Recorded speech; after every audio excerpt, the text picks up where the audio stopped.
The morning started like any other day on Luna Base. Admiral Tejo sat at his desk reviewing supply reports and crew schedules. The coffee in his mug had gone cold hours ago, but he barely noticed. Running Earth's outer defense stations was routine work, or at least it had been until today. The alarm started screaming at exactly 0800 hours. Red lights flashed across every control panel in the base. Tejo dropped his reports and ran to the command center where dozens of officers stared at their screens in shock. "Sir, you need to see this," said Lieutenant Minseo, her voice shaking. She pointed at the main display screen. 12 massive ships just appeared in Earth orbit. They're bigger than anything we've ever seen. Tejo looked at the screen and felt his blood run cold. The alien ships were enormous, each one the size of a small city. Their dark hulls gleamed like polished stone, and strange weapons bristled from every surface. The largest ship sat in the center of the formation, easily 3 times bigger than Earth's biggest space station. "Are they responding to our communications?" Tejo asked. "They're transmitting on all frequencies, sir," replied Communications Officer Jamin. "They want to speak with Earth's leaders immediately." The main screen flickered and suddenly an alien face appeared. The creature was tall and reptilian with golden scales and bright yellow eyes. Its voice was deep and commanding as it spoke in perfect English. "People of Earth, I am Commander Veltar of the Galactic Empire. Your species has developed faster-than-light travel and nuclear weapons. This makes you a potential threat to the Empire's peace. You have 72 hours to surrender completely, or we will destroy your planet." The transmission ended, leaving the command center in complete silence. Tejo stared at the screen, his mind racing. 72 hours. That was barely enough time to evacuate a single city, let alone an entire planet. On Earth, President Jiwoo received the same message in her office in Seoul. She immediately called an emergency meeting of the Global Defense Council. Within 2 hours, military leaders from every nation gathered in the underground war room beneath the Blue House. "What do we have that can fight those ships?" Jiwoo asked General Wu Jin, head of Earth's combined military forces. Wu Jin pulled up a holographic display showing Earth's space fleet. 40 destroyers and 6 heavy cruisers, Madam President. Our most powerful weapons are nuclear missiles and plasma cannons. Against ships that size, and he shook his head, it would be like throwing rocks at a mountain. Meanwhile, Captain Somin Park stood on the bridge of the destroyer EDS Seoul, one of the ships patrolling Earth's outer defenses. Through the viewport, she could see the alien fleet hanging in space like dark clouds. Each enemy ship dwarfed her destroyer completely. "Captain, we're receiving new orders from Luna Base," reported her communications officer. Somin read the message and frowned. All Earth ships were to pull back to defensive positions around the moon. It seemed like Admiral Tejo was preparing for a fighting retreat. But Somin knew their small fleet couldn't last more than a few minutes against those alien giants. Back on Luna Base, Tejo locked himself in his private office and made a call on a secure encrypted channel. The person who answered was Dr. Yun He, head of a classified research facility hidden deep in the asteroid belt. "Doctor, it's time," Tejo said simply. "Are you sure, Admiral? Once we reveal Blackstar, there's no going back. Earth has less than 70 hours before those aliens turn our planet into dust." "Yes, I'm sure." Dr. Yun-hee was quiet for a long moment. "The ship is ready. Commander Dongwu has been running final tests all week. When do you want us to move? I'll give you the signal when the time is right. Make sure your people understand. This isn't just about saving Earth anymore. We're about to show the galaxy that humanity doesn't surrender." In the asteroid facility, Dr. Yun-hee walked through corridors carved from solid rock. The base had been built in complete secrecy over 30 years ago. Only a handful of people in the entire human government knew it existed. She entered the main hangar and looked up at humanity's greatest secret. The USS Blackstar floated in its dock, a sleek black ship that seemed to absorb light itself. It was smaller than the alien dreadnoughts, but looked far more advanced than anything else humanity had built. Commander Dongwu stood on the ship's bridge, running through final system checks with his small crew. Every person aboard had volunteered for what might be a suicide mission. They knew the Blackstar was humanity's only hope against the alien invasion. "All systems are green, sir," reported Engineer Hyun-sik. "The quantum drives are stable and the reality anchor is ready for deployment." Dongwu nodded. The Blackstar's weapons and defenses were unlike anything the galaxy had seen before. Human scientists had taken a completely different approach to space technology. and now they would find out if their crazy ideas could actually work. As the deadline approached, tension filled every human settlement in the solar system. On Mars, colonists watched the news broadcasts and prepared for the worst. On the orbital stations around Jupiter, workers continued their jobs but kept looking toward Earth, wondering if they would ever see their home planet again. The alien fleet remained perfectly still in Earth's orbit, like predators waiting to strike. Their commander, Veltar, was confident that the humans would surrender. In his experience, primitive species always gave up when faced with the Empire's overwhelming power. But Veltar didn't understand humans very well. In emergency shelters around the globe, people weren't talking about surrender. They were talking about resistance. Children drew pictures of spaceships fighting aliens. Adults organized volunteer groups to help however they could. Even knowing they faced impossible odds, humanity was preparing to fight. Admiral Tejo spent the remaining hours coordinating with Earth's leaders and making final preparations. He knew the conventional fleet couldn't win, but they might be able to provide enough distraction for the Blackstar to do its job. As the final hour approached, Tejo opened a channel to the asteroid base. Dr. Yunhee, begin the operation. It's time to show these aliens what humans are really capable of. The response came back immediately. Blackstar is launching now, Admiral. Commander Dongwu sends his regards. In the darkness of space, something began to move. The alien sensors couldn't detect it yet, but humanity's secret weapon was finally heading into battle. The galaxy was about to learn that Earth's people had some very surprising ideas about how to fight a war.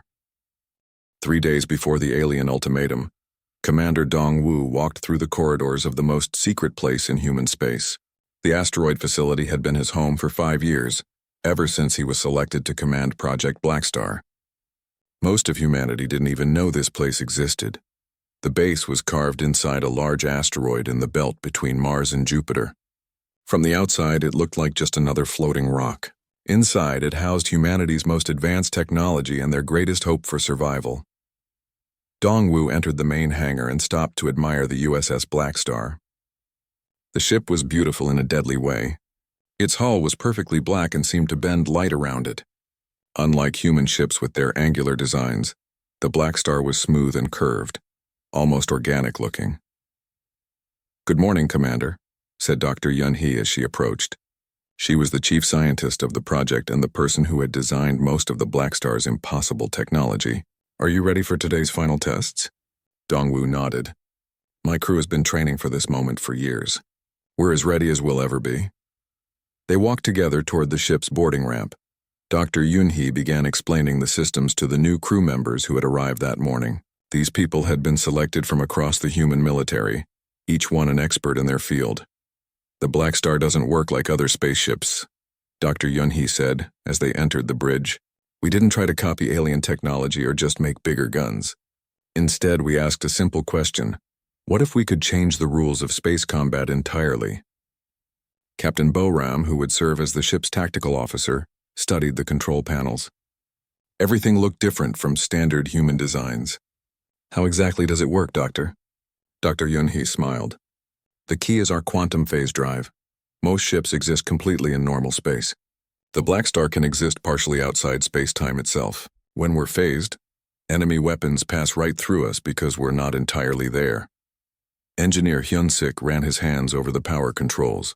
"But we can still affect the normal universe while we're phased?" "Exactly. Our weapons fire from quantum space into normal space.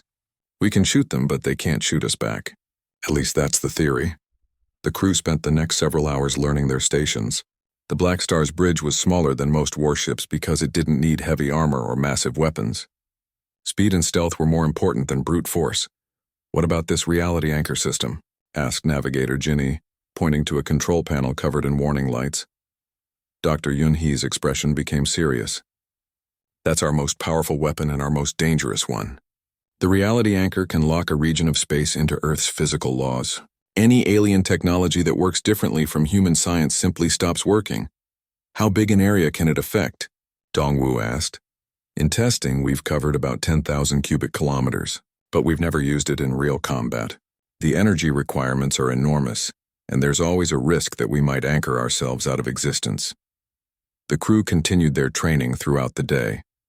They practiced phasing in and out of normal space, learned to operate the gravity weapons, and ran simulation after simulation of combat scenarios.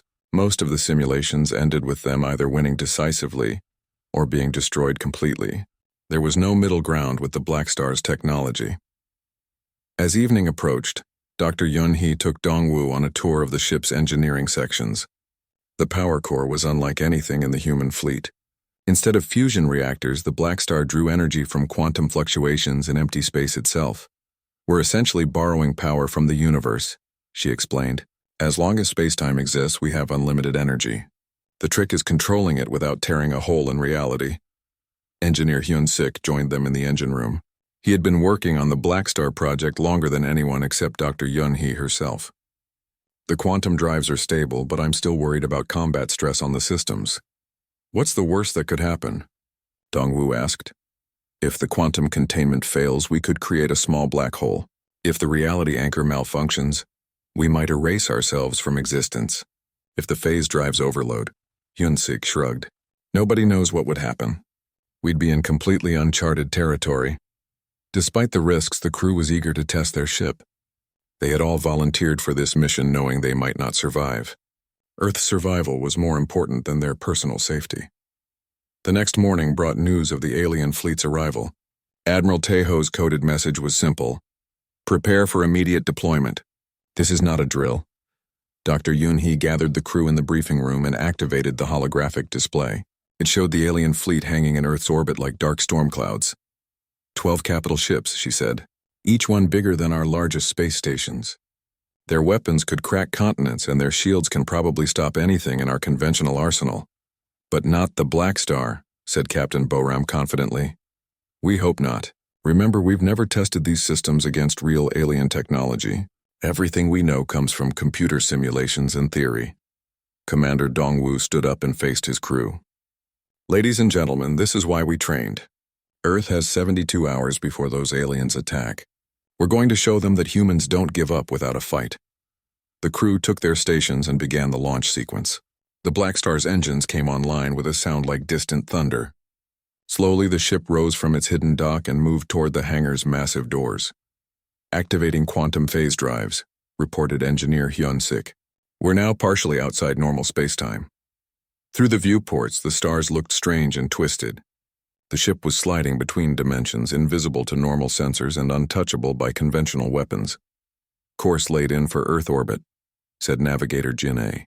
"Travel time at quantum speeds, 4 hours." Dr. Yun-hee remained on the bridge as the ship departed.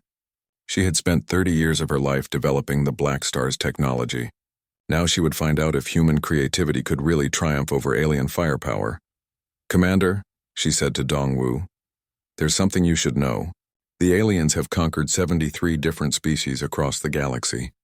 They've been building their empire for thousands of years, and none of those species ever tried to fight back the way we're about to. We're not just defending Earth. We're about to show the entire galaxy a completely new way to wage war." As the Blackstar raced through quantum space toward Earth, its crew prepared for humanity's most desperate gambit. They carried with them 30 years of human ingenuity, creativity, and stubborn refusal to accept defeat. The galaxy was about to learn that Earth's people had some very interesting ideas about what was possible. The alien fleet hung motionless in Earth's orbit as the 72-hour deadline expired. Admiral Veltar stood on the bridge of his flagship, the massive dreadnought Eternal Dominion. He had conquered worlds across the galaxy, and Earth would be no different from the others. "Any response from the human government?" he asked his communications officer. "Nothing, Admiral. Their primitive leaders remain silent." Veltar's golden scales glittered in the bridge lights as he smiled. "Then we will make an example of this world. Begin the bombardment. Target their major cities first." The alien weapons powered up with a sound like rolling thunder. Plasma cannons the size of buildings prepared to fire. Antimatter torpedoes loaded into their tubes. The firepower aimed at Earth could destroy entire continents. But before the first shot could fire, space itself seemed to twist near the alien flagship. Reality bent and warped, and suddenly a sleek black ship appeared directly between the alien dreadnoughts. "What is that?" Veltar demanded, staring at the human vessel on his screen.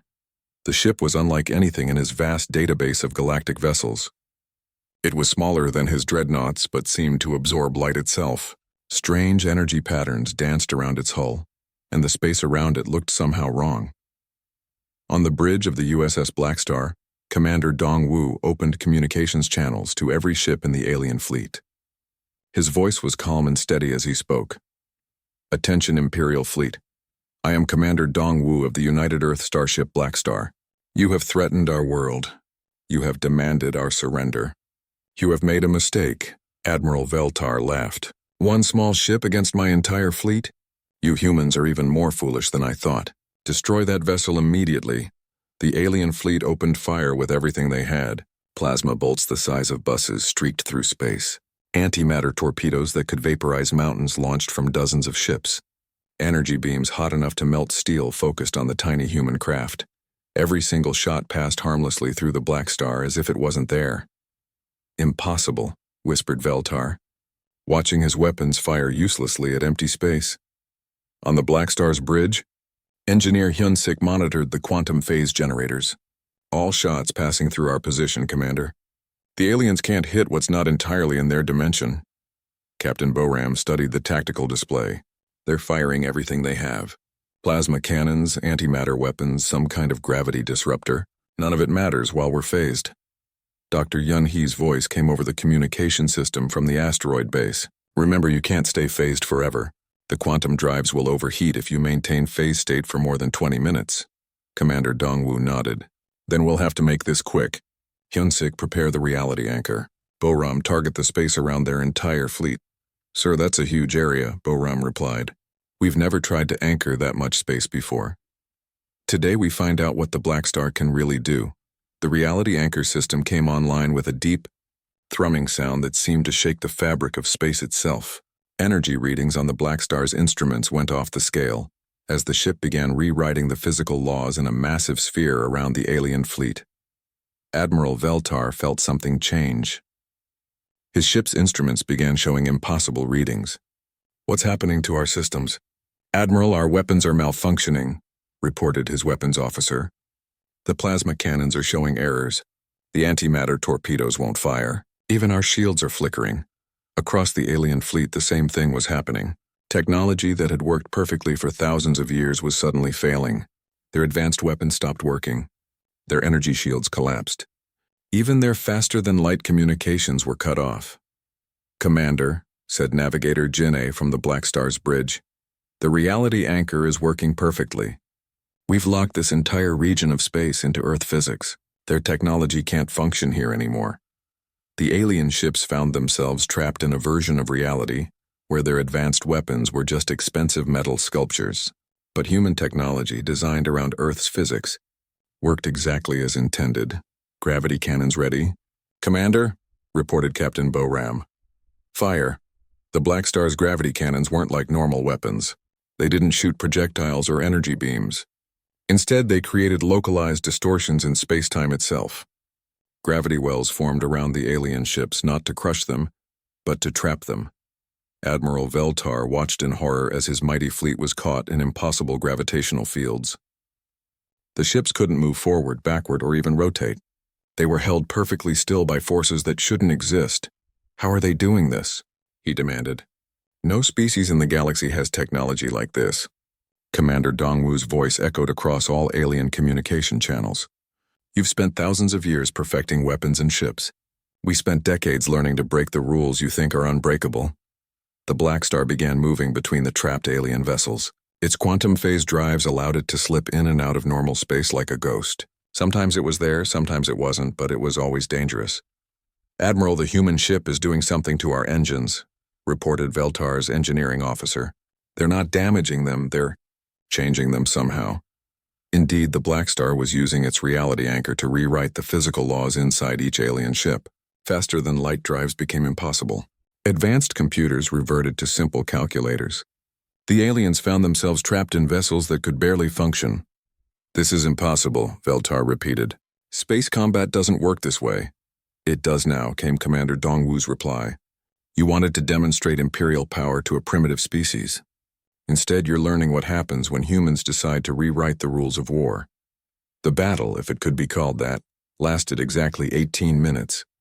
When it was over, the alien fleet hung helpless in Earth's orbit. Their weapons were useless, their defenses were gone, and their ships were trapped by gravitational fields they couldn't escape.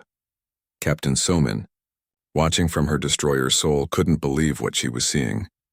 "This is Captain Somin to all Earth vessels. Did anyone else just watch a single human ship defeat the entire alien fleet?" "Confirmed, Sol," came Admiral Tejo's voice from Luna Base. "The USS Blackstar has neutralized the Imperial threat. All alien vessels are immobilized. On the Blackstar's bridge, the crew worked quickly to stabilize their systems. The reality anchor had performed beyond all expectations, but the energy drain was enormous. Quantum drives are overheating," reported engineer Hyun-sik. "We need to phase back to normal space and let them cool down." "Do it," ordered Commander Dong-woo. "I think we've made our point." The Blackstar shimmered back into full reality, its black hull now clearly visible to every human and alien sensor in the system. The small ship sat surrounded by 12 massive alien dreadnoughts, all of them helpless. Admiral Veltar stared at the human vessel that had destroyed his fleet without firing a single conventional weapon. "What do you want?" he transmitted. Commander Dongwoo's final message went out across the galaxy, carried by every communication relay in the Imperial fleet. "Tell your Emperor that Earth is not for conquest.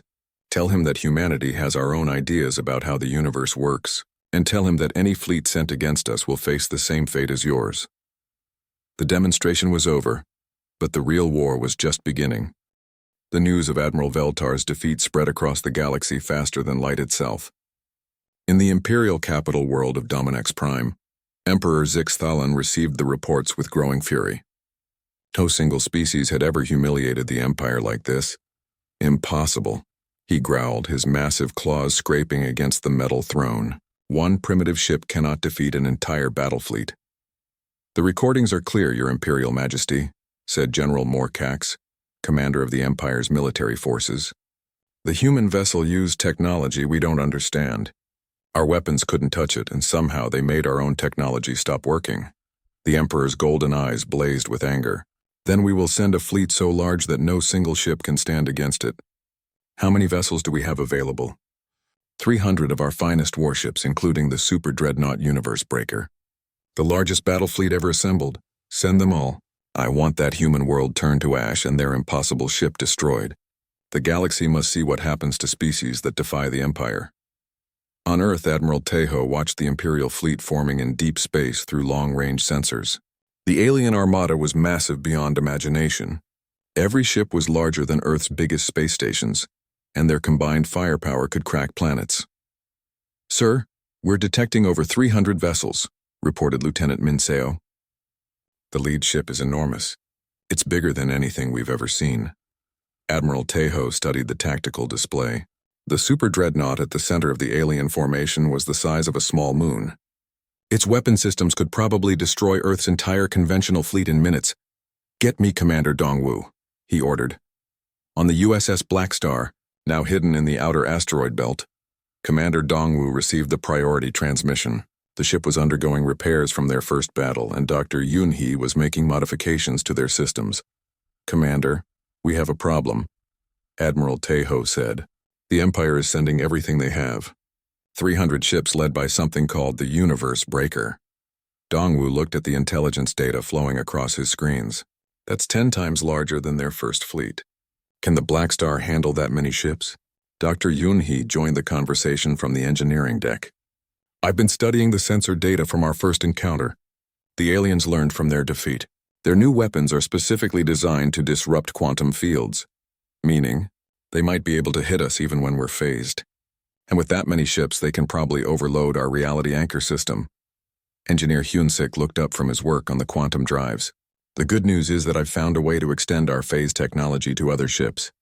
We can bring Earth's entire defense fleet into quantum space with us." Admiral Tejo's eyes lit up. "How many ships?" "All of them. Every destroyer, cruiser, and defense platform in the system. They'll all be able to phase in and out of normal space like the Blackstar." Captain Boram, who had been studying the tactical implications, frowned. "But that still leaves us outnumbered 50-1. Even with quantum phasing, those are bad odds." Dr. Yun-hee smiled mysteriously. "Actually, Captain, There's something Admiral Tejo hasn't told you yet. Something that will change everything. 3 days later, the Imperial fleet arrived in Earth's solar system. Emperor Zixthalan himself commanded the massive force from the bridge of the Universe Breaker. He had come personally to oversee humanity's destruction. Sensors detect 46 human vessels, reported the fleet's tactical officer. They're moving to intercept us near Earth's moon. The Emperor laughed.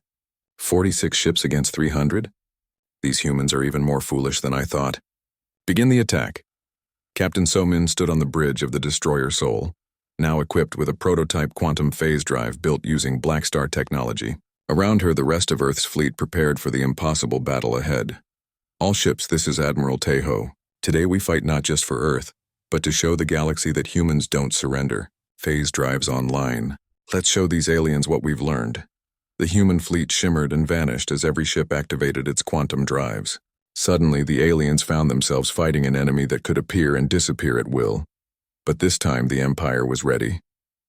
The Universe Breaker fired its primary weapon, a massive beam that tore through space-time itself. The energy blast caught 2 human destroyers as they tried to phase, ripping them apart at the quantum level. "They can hit us now," reported Captain Somin as her ship barely avoided another reality-tearing blast. "Their new weapons can track us through quantum space." On the Blackstar, Commander Dongwu watched his fleet take heavy casualties. The aliens had learned from their first defeat and adapted their technology. Humanity's advantages were disappearing fast. "Sir, we're losing ships faster than we can hurt them," reported Captain Boram. "We need a new strategy." Dr. Yunhee's voice came over the communication system. "Commander, it's time to activate Protocol Omega." "Are you sure, Doctor?" "Once we do this, there's no going back. Earth is about to be destroyed and our fleet is being torn apart." "Yes, I'm sure." Commander Dongwu opened a secure channel and transmitted a single coded message. "All Blackstar units, Protocol Omega is authorized." "Repeat, Protocol Omega is authorized." Across the galaxy, 12 hidden signals responded, deep in asteroid belts disguised as mining stations, and hidden in the darkness between stars. Humanity's greatest secret began to move. The aliens were winning the battle when space suddenly twisted in 12 different locations around their fleet. Reality bent and warped as more Blackstar-class vessels phased into normal space. Emperor Zixthalan stared at his tactical display in disbelief. "Impossible. There can't be more ships like that one." But there were. 13 identical vessels now surrounded the Imperial fleet, each one equipped with the same reality-breaking technology as the original Blackstar. Humanity had not built just one impossible warship. They had built an entire squadron. "All units, this is Commander Dongwu. Begin coordinated reality anchor deployment. Let's show them what happens when humans really get creative." The 13 Blackstar vessels worked together to create the largest reality anchor field ever generated. Space-time locked into Earth's physical laws across an area the size of a small solar system. Every alien ship found itself trapped in a version of reality where their advanced technology simply couldn't function. But the Universe Breaker was different.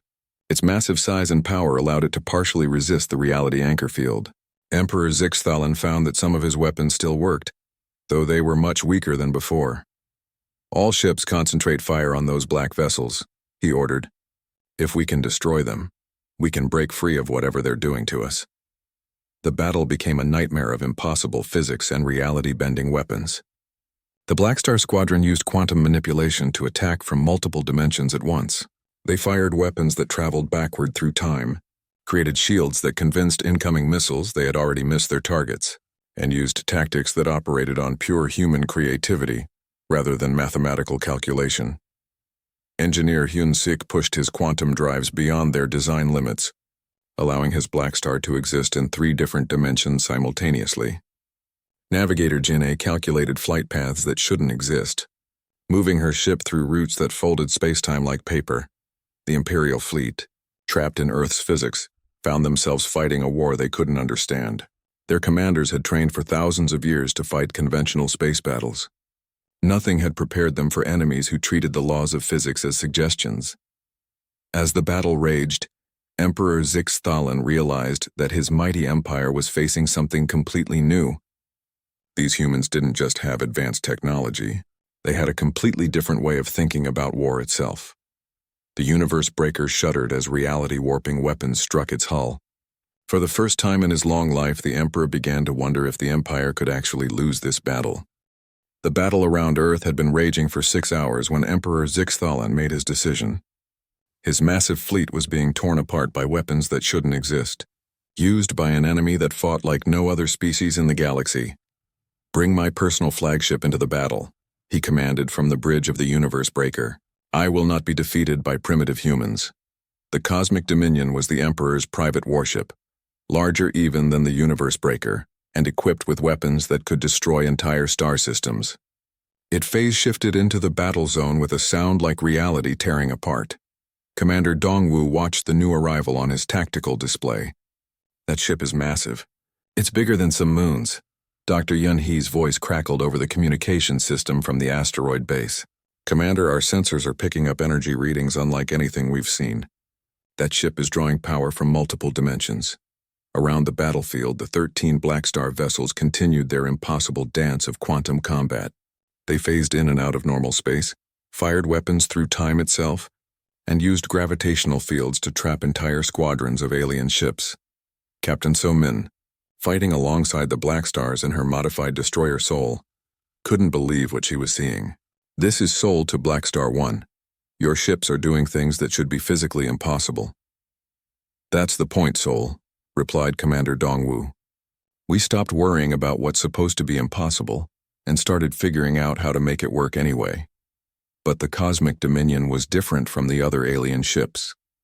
It began adapting to the reality anchor field, its weapons slowly becoming more effective. Emperor Zixthalan had equipped his personal vessel with technology stolen from dozens of conquered species. "Interesting," he said, studying the human tactics. "These creatures fight by changing the rules of engagement itself. They don't try to overpower their enemies. They make their enemies' power irrelevant." The Emperor's tactical officer looked confused. "Sir, should we withdraw?" "We're taking heavy casualties." "No, I want to understand how they do this. How does a species that achieved spaceflight only centuries ago develop technology that surpasses civilizations millions of years old?" Admiral Tejo, coordinating the battle from Luna Base, was asking himself the same question. Humanity had built weapons and tactics that seemed magical, even to their own creators. "Sir, the Blackstar Squadron is reporting quantum drive overheating," reported Lieutenant Minseo. "They can't maintain this level of reality manipulation much longer." Tejo opened a channel to all human forces. "All ships prepare for final assault. We end this now, one way or another." The 13 Blackstar vessels formed a perfect circle around the Imperial fleet and began their most dangerous maneuver yet. They linked their reality anchor systems together, creating a field so powerful it began rewriting the fundamental laws of physics in local space. Engineer Hyun-sik monitored the quantum readings from his station. "Commander, we're approaching critical levels. If we push any harder, we might create a permanent rift in space-time." "Do it anyway," Dongwu replied. "Earth's survival is worth the risk." The combined reality anchor field expanded to cover the entire battlefield. Inside this sphere of altered physics, human creativity became a weapon more powerful than any technology. The Blackstar crews began using tactics that existed only in their imagination, moments before they tried them. Navigator Jinny calculated a flight path that led backward through cause and effect, allowing her ship to arrive at its destination before it left its starting point.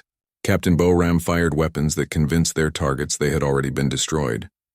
Engineer Hyun-sik created gravity fields that worked by making space forget which direction was up. The Imperial fleet found itself caught in a battle where logic itself had become a casualty. Ships fired at enemies that weren't there yet. Explosions happened before the weapons that caused them were fired. The aliens' advanced computers simply gave up trying to process what was happening. Emperor Zixthalan watched his mighty armada being systematically dismantled by an enemy that had made nonsense into a science. "This is impossible. Physics doesn't work this way." Commander Dongwu's voice echoed across all communication channels. "Physics works however we decide it works, Emperor. That's what you never understood about humans." The Cosmic Dominion shuddered as reality-bending attacks struck its hull from directions that didn't exist. The Emperor's personal shields, designed to stop planet-killing weapons, were useless against attacks that bypassed the concept of defense entirely. How? The Emperor demanded over open channels. How does your species do this? Simple, Dongwu replied.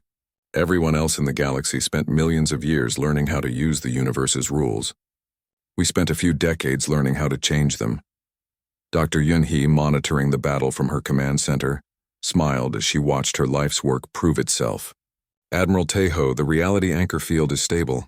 We've successfully rewritten physics across an area of space larger than Earth's solar system. But the effort was taking its toll. The Blackstar Squadron's quantum drives were overheating dangerously. Several of the ships were showing critical system failures from the strain of maintaining their impossible tactics. All Blackstar units, this is Dongwu. We can't keep this up much longer. Time for the final demonstration. The 13 vessels focused all their remaining power on a single point in space directly in front of the cosmic dominion. Reality twisted and warped as they created something that had never existed before. A stable portal to a universe where different physical laws applied. Through the portal came a weapon that existed in a reality where the concept of impossible was impossible. It was both there and not there, both weapon and shield, both creation and destruction. The alien computers couldn't process what they were seeing, because it literally could not exist in their universe. Emperor Zixithalan stared at the impossible weapon, and finally understood. You're not fighting us with superior technology. You're fighting us with superior imagination. Now you're getting it, Commander Dongwu said. Surrender now and we'll let you retreat. Continue fighting and we'll show you what happens when humans stop holding back. The Emperor looked around at his devastated fleet. 300 of the Empire's finest warships had been reduced to floating wrecks by 13 human vessels that refused to follow the rules of space combat. His own flagship, the most powerful ship in the galaxy, was being held in place by gravitational fields that shouldn't exist. What do you want? He asked. We want you to leave Earth alone. We want you to tell every species in the galaxy that humans are not for conquest. And we want you to remember that the next fleet you send against us will face even worse than this one did. The portal to the impossible universe closed, and the reality anchor field began to collapse. The Blackstar Squadron's quantum drives were finally giving out, but they had accomplished their mission. Emperor Zixithalan made the hardest decision of his long reign. Imperial fleet withdraw immediately. Set course for Dominax Prime. As the surviving alien ships limped away from Earth, they carried with them news that would change the galaxy forever. Humanity had not just defeated the Empire's greatest fleet. They had demonstrated a completely new form of warfare based on creativity, imagination, and the stubborn human refusal to accept that anything was truly impossible. Admiral Taeho watched the alien retreat from Luna Base and opened a channel to the Blackstar Squadron. Commander Dongwu, mission accomplished. Welcome to the new galactic order. The USS Blackstar and her sister ships had done more than save Earth. They had announced to the entire galaxy that humanity would never bow to any empire, no matter how large or powerful. The age of human expansion into the stars had begun, and the universe would never be the same. In the years that followed, the Battle of Earth became legendary across the galaxy. Other species began to wonder if they too could learn to fight by changing the rules instead of following them. The Empire's grip on power began to weaken as worlds discovered that the supposedly invincible Imperial fleet could be defeated by enemies who thought differently. But that is a story for another day. For now, Earth was safe, and humanity had taken its place among the stars not as subjects of an empire, but as the species that proved even the laws of physics were just suggestions waiting to be rewritten by those brave enough to try.